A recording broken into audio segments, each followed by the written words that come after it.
Hi, it's Lynn Shuck with Healing and Balance, and we're going to be looking at some lateral leg movements.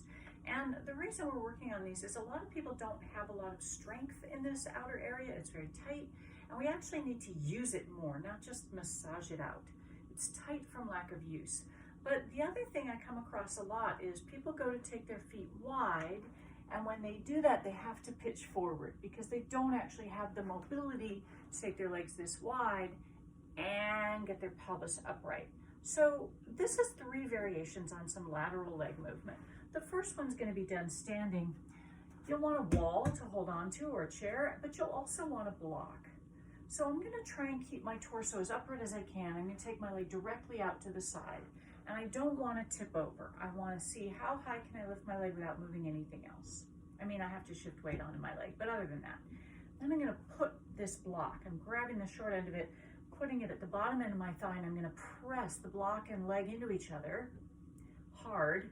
Then I'll let go and see if that leg goes a little higher, and it did. And so I would do that on the other side. Again, I'm going to take my leg out as far as I can, press, 3, 2, 1, and it lifts a little higher. So I'm building some strength here. That's one place you could work on this. Another place would be to set up in gate pose. And if I take my leg out to the side here, because this is much higher than where I could lift it to, you might find you're a little pitched over. So by removing some of that angle, putting your hand on a block, and you could even go lower as needed, you remove the angle from leg to torso. But we're gonna still try and lift that leg. Now, we want to press the pubic bone forward and the thighs forward so we're not piked in any way. We don't have that pelvis tipped over. And then we're going to try and lift the leg and lower it, and lift and lower. And you'll see it's not going very high because I didn't have a lot of movement, but I am starting to build some strength in the very spot that needs that. So again, I would take that to the other side, leg goes out. I'm on the inside edge of my foot. I'm not trying to put my foot flat on the floor. Foot is flexed, and I'm not trying to get the bottom of my foot on the floor. But I'm leaned over, my weight's on my supporting leg. I want to press my pubic bone forward, press my thighs forward, so I'm really wide open here. I'm not bent over. I'm going to try and lift and lower that leg with control. I don't want to just drop it. I want to lift and lower, I don't know, 3 times, 5 times, something.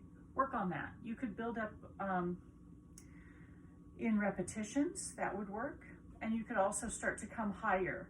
So if you're lower, you're probably going to be able to lift higher, and as you come higher, you won't be able to lift as much, but it'll still be building more strength there. The last one you'd want to set up with your back to a wall. And so I'm going to lie on my side. You can prop your head up on your hand, or you can rest your head on the floor, but you want your head on the wall, your shoulders on the wall, your butt on the wall, and the back of your heels on the wall. Now, if this bothers your bottom hip, you could do one of 2 things. You could put a blanket or something for cushioning underneath. You can also bend the bottom leg. And take my top hand, and I'm going to place it on my hip, and I'm going to push that way. So I'm bracing my hip. Because often when we lift this leg up, we let the hip go, and the whole side of the body crashes into the floor. But I don't want my pelvis to move.